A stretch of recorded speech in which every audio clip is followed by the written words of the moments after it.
Combat Trials, Heroes and Villains. So, I hear Shota hasn't expelled anyone yet.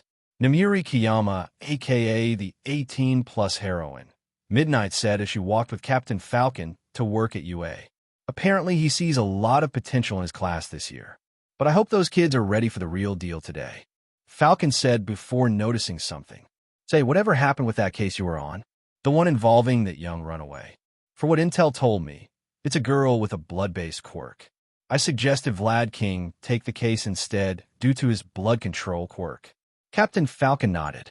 A wise decision. Not one I could have made myself, either. Naturally, UA still offered general education classes, though for the hero course, these classes were done during the morning. The subjects taught were somewhat normal, barring the fact that teachers were pro-heroes with their own unique ways of teaching the students. However, the final main class of the day was what the young heroes-to-be of Class 1 they were truly waiting for. And sure enough, the waiting paid off as a bombastic voice echoed from behind the door. I am here. Izuku and Hilda smiled. He came, coming through the door like a normal person. All Might himself dramatically strutted inside, swinging the door open with his cape billowing in the wind, already decked out in his costume, specifically his Silver Age one. Naturally, almost everyone in class freaked out. I can't believe it. All Might's really here. Ijiru shouted excitedly. That costume is from the Silver Age, isn't it, Jero? Tsuyu said, also excited despite her neutral-looking face. That's pretty retro. All Might marched into the classroom, having everyone's gaze on him. That's right, Zygotes. I am your Heroics 101 teacher. Starting today, in this class, we'll be building up your foundations through various trials. It'll be the most important class in your curriculum, as well as having the most units in your courses. This is going to be fun. Ben smirked, his glasses glinting. Now I know this class is a serious one, but there's one fun aspect of it that I know you're all looking forward to. All Might said, as he dramatically pointed at the wall. Behold, the walls suddenly began shifting before shelves came out with suitcases in them, each one labeled with a student number. Our hero costumes. The class cheered as one. Your costumes that have been created in accordance with the quirk registry and the special forms you all filled out before school started, along with any details you wanted. All Might said, while not the most important aspect of a hero, looking good for the crowd is not something that should be underestimated. Recognition is important because when you stick out in the minds of the people, you give them hope every time you appear on the scene. Heck yeah. Hilda and Kirby cheered. Excuse me, Mr. All Might, but what will we be doing for our first Heroics 101 class? Penny asked politely, raising her hand. I'm glad you asked that, young Polandina, because we're going to be throwing you lot right into the thick of it. All Might declared as he whipped out a piece of white plastic with the words battle on it. We're doing combat training. Oh, fuck the hell yes. Katsuki grinned wickedly, eager to fight. The students of 1A had all gotten dressed into their costumes and walked out to Training Ground Beta, where All Might wanted them to gather for their class. The symbol of peace looked approvingly at many of the young heroes-to-be's costumes. Izuku wore a dark green headband and wore no shirt, only gloves, pants, and boots, all various shades of dark green, as well as a green sash around his waist. Atop his head was a straw hat with a green band just above the brim, around the center part. A cord was attached to the hat around his neck, so he could easily shift his hat off his head to his back without much effort. Hey, you got Shank's hat, Hilda noted as she lumbered up beside Izuku. She wore her signature pink and white cap, as well as a black waistcoat over her white top, which proudly let her belly out for all to see, as well as denim shorts with white tear details on them. She had black wristbands with a small pink stripe on both of them, as well as matching black ankle boots with pink laces and iron soles, and a pair of black socks underneath. What? You're dressing like a civvy. Benio joked as he came over. He wore black hooded robes over chainmail armor and a black mask with glowing eye lenses over his face. His gloves had clawed fingertips, and his boots ended in curve points. I can say the same for dressing so edgy. Hilda retorted playfully. Hey, I like hoods and masks. It gives an air of mystery. Fumikage nodded in approval. Revelry in the dark. I for one think he looks very heroic, Penny noted as she walked up beside Benio. She wore an olive-green German-style dress with a black hem that was striped with emerald green. The abdominal region was black with 4 golden buttons with matching buckles on her shoulder straps. She also wore an off-white blouse with puffy shoulders, frilled flared cuffs, and vertical black lining down the front center. She also had black metal leg pieces that ran up to her thighs, both having a green stripe that ran down the sides, with a large green circle at the top and a small one at the bottom, both outlined with gold. The knee pieces of her legs were heavily defined to look separate from the rest of the leg pieces. She also wore a pair of black low-heeled metal boots and a pair of black lacy cuff gloves with golden stud detailing on the knuckles. Benio put his fist to the part of his mask where his mouth was and coughed into it, a red blush emitting from the cheek areas. "Aw, now that's true love right there." Turu giggled, wearing a white top and shorts with a gray-blue hooded cape that ended in multiple ends. She also had light blue gloves decorated with pale pink lines and light brownish-gray lace-up shoes. Her costume was made with her DNA, allowing it to turn invisible along with her. Kirby giggled as she looked over Katsuki's grenade-shaped gauntlets. "Glad you managed to get that grenade license, huh?" The pink-haired girl said to her boyfriend. Kirby wore a red, sleeveless hoodie with black decals and a pink undershirt underneath. She also wore black and red pants with a buckle holding it in place with a star. She also had white khaki pants and red and black boots. Katsuki grinned. The old man was able to call in a few favors. "I'm not allowed to throw them and can only use them in conjunction with my quirk, but other than that the Ministry of Defense saw no problem since I was able to prove I had the training for it.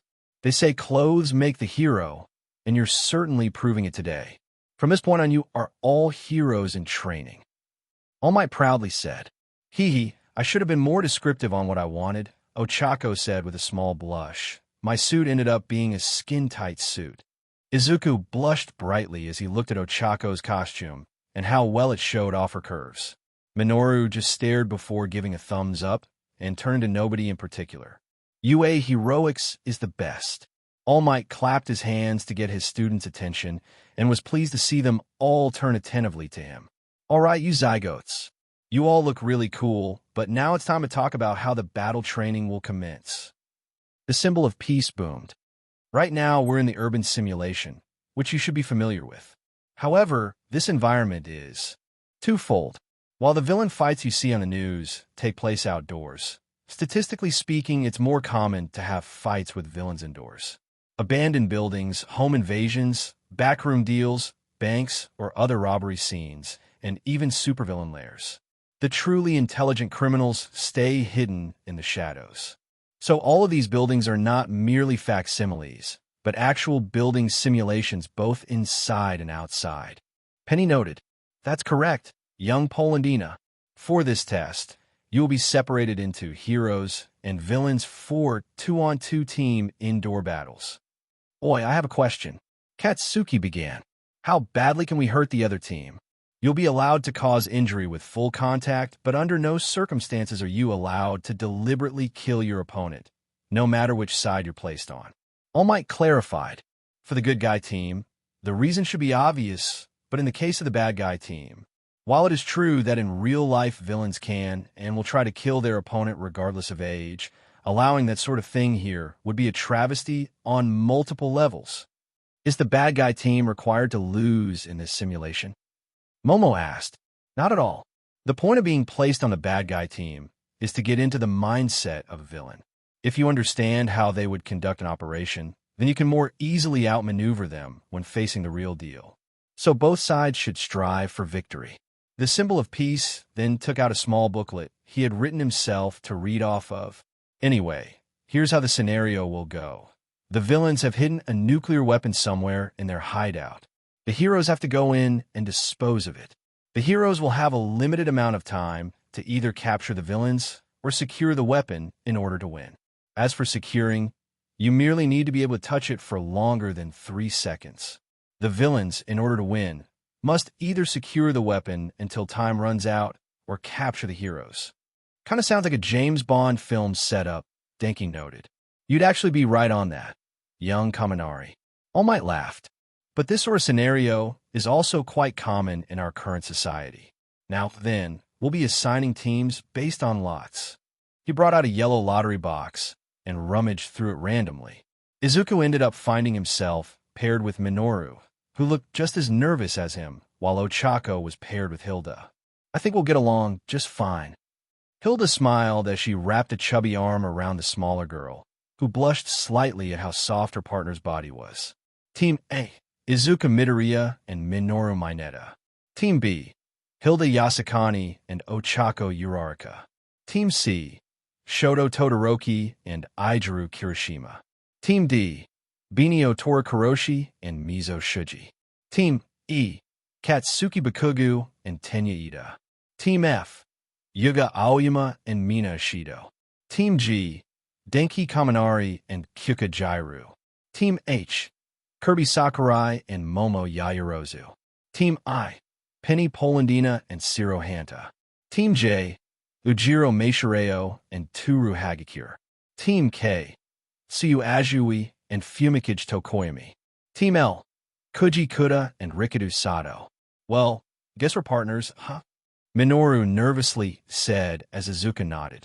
With all the teams decided, All Might then placed 5-lettered balls randomly into 2 more boxes for heroes and villains, then blindly picked one from each. First up, we have Team A as the villains against Team C as the heroes. Izuku turned to see Shoto, giving the most frigid glare in his direction, while Aijuru simply smiled and waved at him. Yo, Midori bro, I can't wait to see just how manly you are. Sure thing, Kirishima, Izuku awkwardly said, frowning as Shoto continued glaring at him for a few moments before turning away. What even is Todoroki's problem? Now then, the villains will go into the building and have 5 minutes to plan out their defenses. After that, the hero team will enter and the game begins. Everybody else will be in the monitoring room to view how you do. Surveillance cameras will be everywhere to monitor your actions.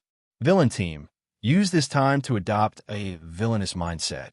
This is a practical experience, so don't hold back. Go all out without fear of injury, though I will stop it if things go too far. All Might said. Izuku and Minoru headed into the building they would be using. Izuku, finding the fake bomb already placed for them, as Minoru still looked nervous. Midoriya, what do you have planned? Minoru asked. I mean, you've got all those crazy powers, but Todoroki got in on recommendation. Getting in on recommendation doesn't automatically mean you're undefeatable, Mineta, Izuku said. Do you trust me? The grape-headed boy was confused. I mean, we've only known each other for a day, but sure? Izuku knelt down and whispered into the dwarfish boy's ear. Minoru nodded along, his eyes widening before a mischievous grin spread across his face. So, how should we approach Midoriya and Mineta? Aijuru asked Shoto as the 5-minute setup ended. Midoriya's got all those crazy powers, and Mineta has those bouncy balls that come out of his head. It doesn't matter. Our victory was assured from the word go, Shoto said dismissively as he stepped inside and placed his hand on the wall, causing ice to spread across the entire building. Whoa, no wonder you're in on recommendation. Aijuru exclaimed. This should be stuck now, Shoto said. I'll capture the bomb while you stand guard in case one of them escapes. However, Shoto barely made it 2 steps before a fiery fist punched him across the face, sending him crashing into his own ice. The heterochromatic boy groaned before looking up to see Izuku surrounded by flames via the flame fruit. Sorry, Todoroki, but you're not going to stop me with just a little ice. Shoto growled and prepared to send another ice wave at Izuku, only for his chest to open up a small compartment via the castle fruit, and Minoru to fly out, screaming bloody murder as he threw a dozen hairballs at Shoto, sticking to his hands, legs, and chest as he was pinned to his own ice, struggling to break free. Man, Midoriya had the perfect counter. So manly. Aijuru grinned as he rushed forward, hardening his arms. Come on, let's settle this like real men. Izuku smiled, admiring Aijuru's exuberance despite the odds being stacked against him, and turned off his flames as he ran forward and delivered a roundhouse kick to match the spiky-haired boy's hardened punch. Izuku's training under Rayleigh ultimately proved him superior, but Ijiru proved himself to be quite sturdy, managing to keep going until Izuku was forced to knock him out with an armament hockey-coated kick to the head.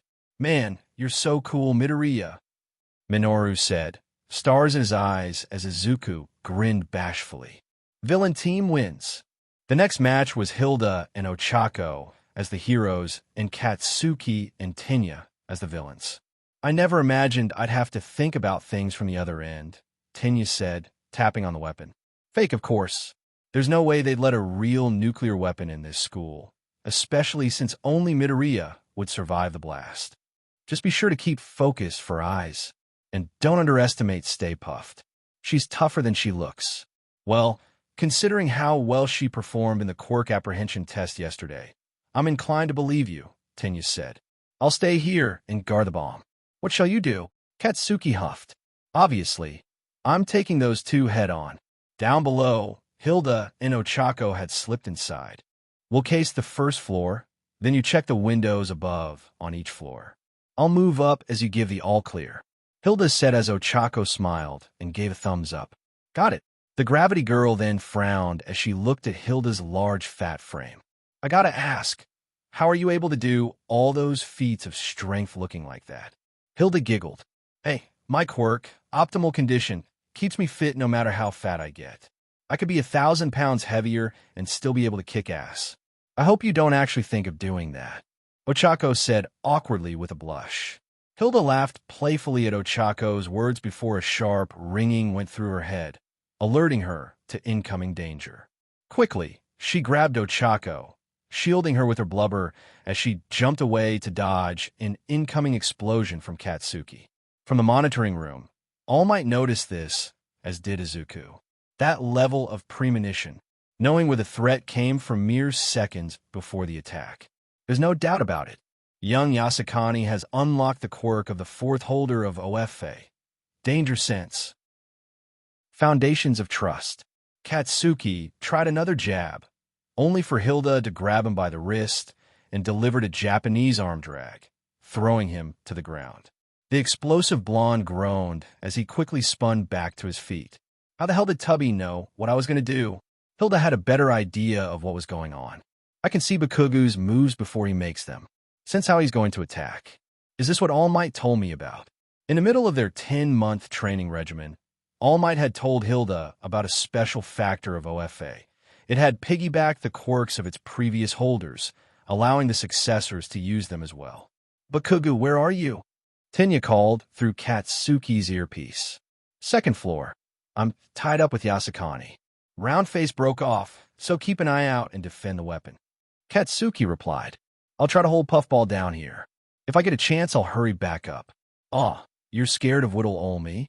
Hilda teased, wiggling her hips. "What? Is there too much of me to go around?" "Don't patronize me, fat ass." Katsuki aimed a blast-powered kick to strike Hilda, who simply blocked before wrapping up the leg in the capture tape. This gave her the leverage she needed to get out of the way as Katsuki tried punching again, blasting the wall. "I may have put on some pounds, but I'm still pretty light on my feet." Hilda winked. The two continued to dodge each other, playing a high-stakes game of cat and mouse. Hilda kept running and gunning, dodging Katsuki before ducking a haul, only to blindside him when he gave chase. "Just gotta keep riling Bakugu up. That way it'll be easier for Uraraka to find the weapon." Hilda thought before giving a shoulder slam to Katsuki's midsection, sending him flying through one of the walls, which were hardened steel. "Damn, that fat ass is trying to goad me, isn't she?" Katsuki scowled internally as he picked himself up. All that blubber is just cover for pure muscle, and she's got the endurance to match. He quickly ducked into a nearby room and made sure to contact Tenya on his earpiece. "Oi, Four Eyes. Any sign of Round Face?" "Nothing yet. Do you need my help down there?" "No. Yasukani is throwing me for a loop right now, and I don't know where the hell I am." "How many windows are in the room you're in?" "Only 2, with 1 door. Keep checking the windows in case Round Face tries peeking in." Katsuki ordered. "If you spot her, throw some shit at her to try and knock her to the ground, then rush down for the capture. The explosive blonde hung up on his partner as he looked at his grenade-shaped gauntlets. They were made to collect his nitroglycerin-esque sweat so that he could unleash massive explosions when he had enough. Still, I gotta control the explosive force. Don't want to end up killing the hippo, even if it'll just burn off some of her fat. Katsuki thought. Meanwhile, Ochako had been sneaking back inside the building to check the floors manually, having guessed that Tenya might peer out the windows. She was able to find the weapon and was right behind Tenya, using a support pillar for cover. Okay, now what's my next move? Ida-kun might be too fast to try capturing, so maybe I should focus on securing the weapon. With Yasakani-chan keeping Bakugo tied up downstairs, I shouldn't have any distractions. She quickly hopped out as Tenya immediately noticed her. It seems you managed to find a way into my lair, hero, Tenya said, trying to get into the role of a villain. You'll find there's nothing in this room for you to use your quirk on. Ochako couldn't help but giggle at just how goofy Tenya was acting. But seeing him take a running stance, she quickly got prepared herself. Hilda looked around and then suddenly sensed something in the nearby hall. It was Katsuki, his gauntlets glowing. This is an all-or-nothing attack, Yasakani. Katsuki said, I'm all loaded up and ready to blow you away. Careful, sweet cheeks, Hilda smirked. You don't want to cause unnecessary collateral damage. I thought of that, and that's why I made different pins on my gauntlets to control different explosion settings. Katsuki smirked as a grenade pin flipped up on one of his gauntlets. This one will just condense it into a shockwave that'll blow your fat ass right out of this building. Hilda grinned and raised one foot up before slamming it down like a sumo wrestler, making a come-on gesture with her hand. Then you better hope you knock me off my feet, hun. Famous last words. Bakugo, I hope you have those explosions under control. If you cause any serious damage, I'm ending the match right here and now. All Might called over the intercoms. You see how tank she is? She can handle it. Katsuki smirked. Yeah, All Might, I have it all under control. Hilda grinned. Katsuki then pulled the pin as Hilda closed her eyes and called upon as much power of OFA as she could muster. Bakugo's right about one thing. This is all or nothing. As the explosion headed her way, pink and white lightning sparked across Hilda's arm as she pulled it back and threw a mighty right straight. Hoenn smash! The two shock waves collided together, canceling each other out and shattering the nearby windows while cracking the ground around Katsuki and Hilda. The two braced themselves, but Hilda bent over and then launched herself like a cannonball at Katsuki, who barely had time to react before she head-butted him in the stomach, making him keel over. I may be big and beautiful, but I'm faster and stronger than I look, Hilda said as she took out her capture tape and wrapped it around Katsuki's arms, bounding them behind his back. Meanwhile, Tenya had been distracted enough by the explosion that Ochako was able to activate her quirk, removing her own gravity and leaping over Tenya. Knowing he'd never reach her, he raced over and grabbed the weapon instead. Your quirk's useless if you can't even touch anything, and I made sure there's nothing in this room to touch.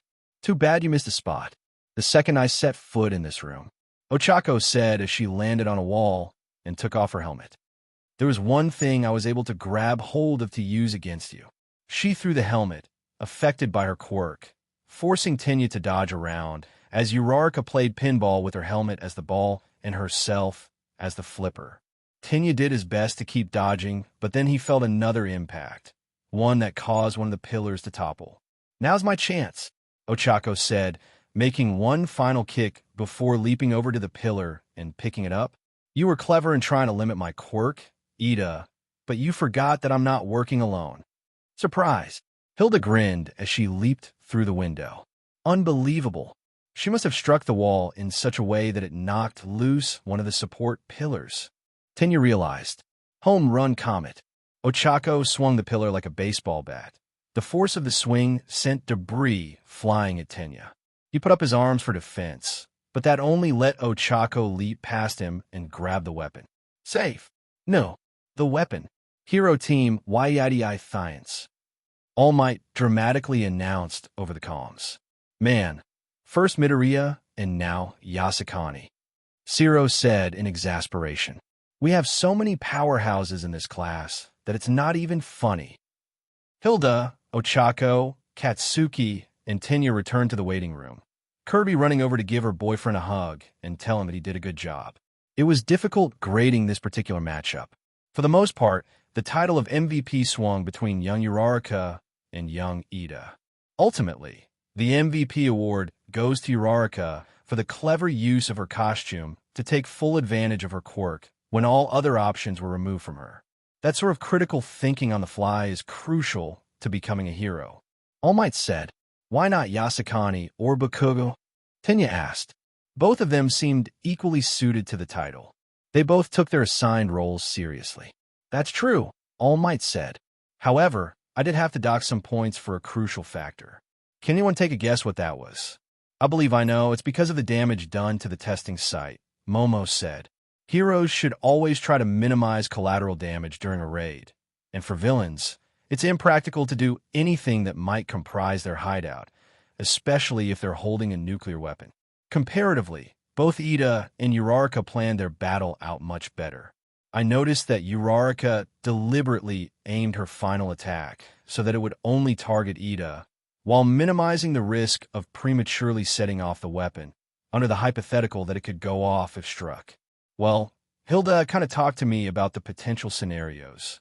Ochako bashfully said, rubbing the back of her head.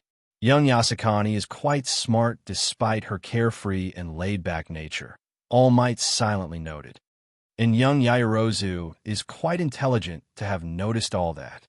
One should always start with the basics and devote themselves wholeheartedly to learning. That's the only real way to become a top hero, Momo recited. Katsuki just laughed mockingly. That's how you can become a hero. But you don't get to the top by going beyond the basics, gaining the trust of the people, and showing victory overall even when you yourself lose. That's what the motto of this school means. Go beyond, plus ultra. Keep to just the basics, wreck girl, and you'll only be a second-rate hero who barely makes the top 100. Momo was flabbergasted. Second-rate. Young Bakugo is right, All Might said. The basics will certainly take you far, but if you hope to become a top hero, you must strive for far more. That's what UA's teaching is all about. With that said, let's move on to the next confrontation. For the next fight, Ben and Shuji were acting as the heroes while Ujiro and Toru were the villains. Toru immediately used her quirk, invisibility, turning completely transparent, her costume reacting and doing the same. "Okay, Meishireo, I'm going to totally disappear and catch him by surprise." "Okay, got it. I'll stay here and keep watch over the bomb." Down below, Shuji used his quirk, Dupli Arms, to form extra ears and take a listen through the halls. It wasn't just extra arms. His tentacles could form different exterior body parts, especially sensory organs. It was also how he normally talked, his tentacles forming additional mouths. One's in a hall on the 4th floor. The other should be in a room on the same level. Ben nodded. "All right then. I'll take one, and you take the other. I'll move to secure the weapon. Climb up on the exterior. It'll be safer that way."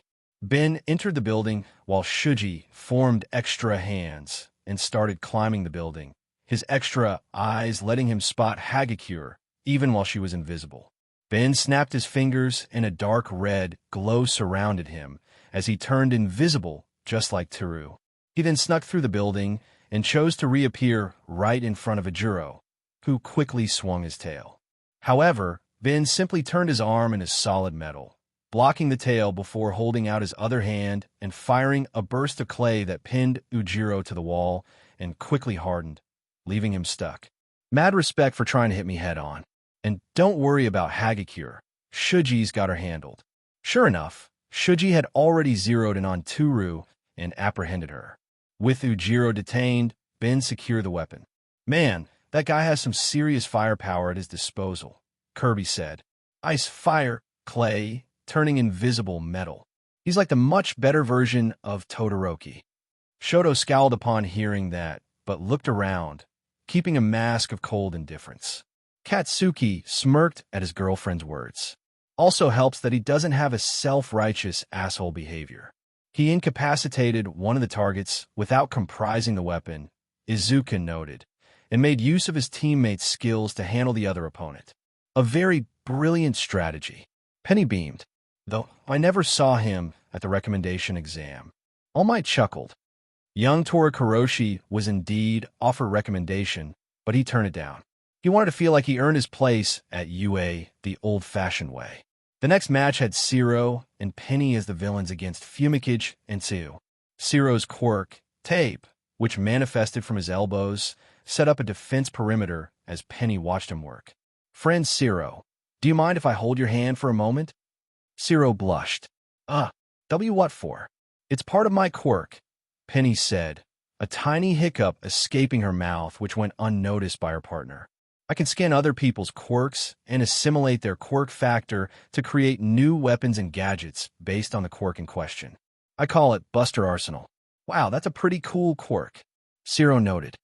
"What quirk did you scan to use super strength and jet boots back in the quirk apprehension test?" Penny looked a bit awkward. "Well, they were actually what I started out with when I first got my quirk." "All right, let's see it in action."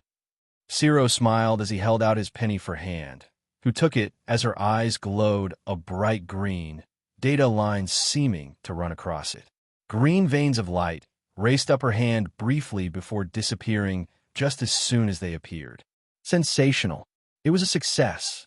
Penny smiled before holding out her hands, which opened up slits in the palms that fired green and black fiber wire tape to further increase the defense perimeter.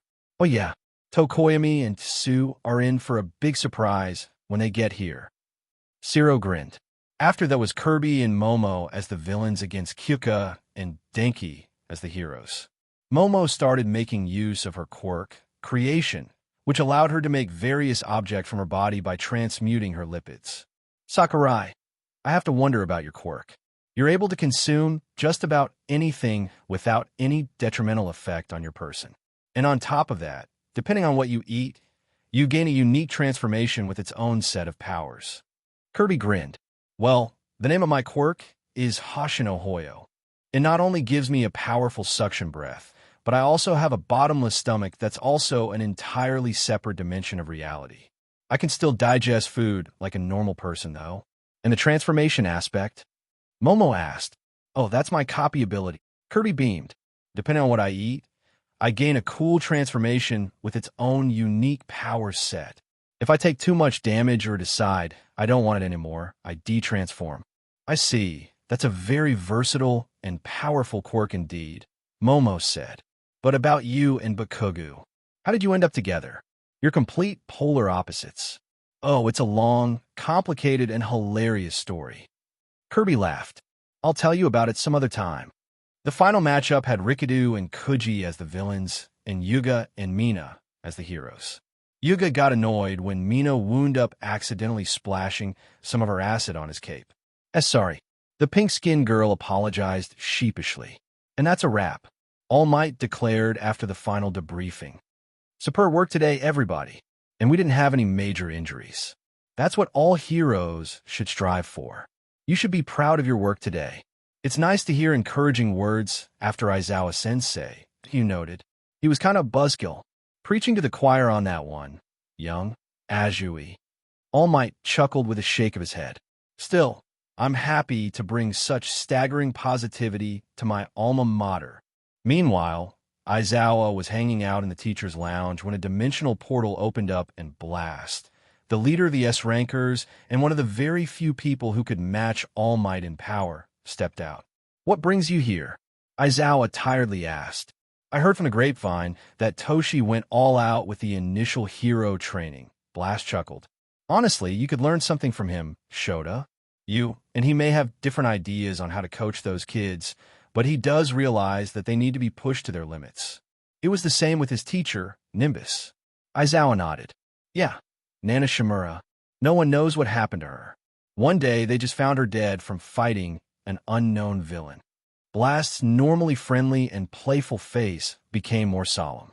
He was actually one of All Might's classmates back in their days at UA, and he was there to see the tragic fate of the gallant hero. "Nimbus, I know what happened to her. She lost to the same villain All Might would eventually triumph over. A villain so dangerous and evil that the world would rather forget all about him." You look like you're thinking about something, Aizawa noted. Something to do with All Might? You did go to the same class together, didn't you? Blast shrugged. Hey, I'm not one to give away secrets. After the battle training, Izuku, Hilda, Katsuki, Tenya, Ben, Penny, and Kirby all found themselves as the stars of their class after the battle training. The only one who didn't offer much praise was Shoto, and that was clearly because of the envy toward them and how most of them didn't need recommendations. When we saw how you conducted your own battles, Fumikage said, the rest of us decided we couldn't hold back. We made sure to take the lessons you showed to heart during our own training. Hilda smiled as she helped herself to some donuts she had been saving, but she had a contemplative look on her chubby but gorgeous face as Izuku noticed his best friend's silence. Hilda-chan, what's wrong? You think we could trust them? I mean, not even 2 days into UA, and we've already made so many friends. Hilda said, is it a good idea to tell them the secret? Izuku gave it some thought. Just a few for right now, and I think I know who. You were given a second quirk. That was Tenya, Ochako, and Kirby's reaction when Izuku and Hilda told them about OFA. Katsuki was also there, and his eyes were wide with disbelief, and yet at the same time, he was also thinking it made perfect sense. And All Might's no less, Tenya said, visibly shaking. He must have absolute faith in your potential. Apparently, this quirk has passed hands several times and picked up several additional quirks along the way, Hilda said. During the battle trial, I unlocked one of them. Danger Sense, I think it was called. From what All Might has told us, there are 6 more quirks piggybacking off of OFA as well, Izuku added. How has no one learned of this? Tenya asked, does anyone else know? A secret like that? I think the number of people who know would be very small indeed. Ochako noted. Yeah, and that's not even getting to my secret. Kirby laughed. Katsuki sucked his teeth. Kirby, hey, if they trust us with their secret, I can trust them with mine. Kirby smiled reassuringly at her boyfriend. You see, despite all those cool powers I don't have a quirk because I'm not human. Yup, I'm an alien from planet Popstar. A few of my friends from there are also here. Some of them are even pro-heroes. Kirby beamed. Whoa, that's so cool. Ochako gushed, stars in her eyes. I always knew aliens were real. Me too, Hilda said. Please tell us everything you're comfortable sharing. And I guess I have a secret too, Izuku admitted. I don't have a quirk either. I ate this weird fruit and, well, now I'm a giant Swiss Army knife of superpowers. Such amazing secrets, Tenya muttered, trying to take it all in. Though I think I can understand why they are being kept from the general public. If any villains heard of these, they'd do anything to get their hands on them. Meanwhile, in a dimly lit bar, a young man with pale dried skin and preserved pale gray hands clinging to parts of his body set down a newspaper. Can you believe this shit? It says he's a teacher now. He looked up to a figure that seemed to be made of purple smoke, though still with a humanoid shape and wearing a bartender's uniform. Hey, here's a question. What do you think would happen when the mighty symbol of peace is permanently banned from the server? A sinister laugh came from nearby, and the man turned to 8 shadowy figures standing there. You are so naive, child. I don't know why our brother spent so much investment on you. When the symbol of peace is killed, another rises to take his place. Father taught us this, that good will never stop fighting, because otherwise, evil would have already won. One of the shadows said, a large, sinister smile on his face while clutching chains in his hands. But our foolish brother, your precious sensei, has yet to understand this fundamental fact of our society. The sole female member of the 8 figures said, holding an ornate trident, for darkness to continue thriving. A tall, armored figure said, sagely with his arms folded, the light must continue to shine.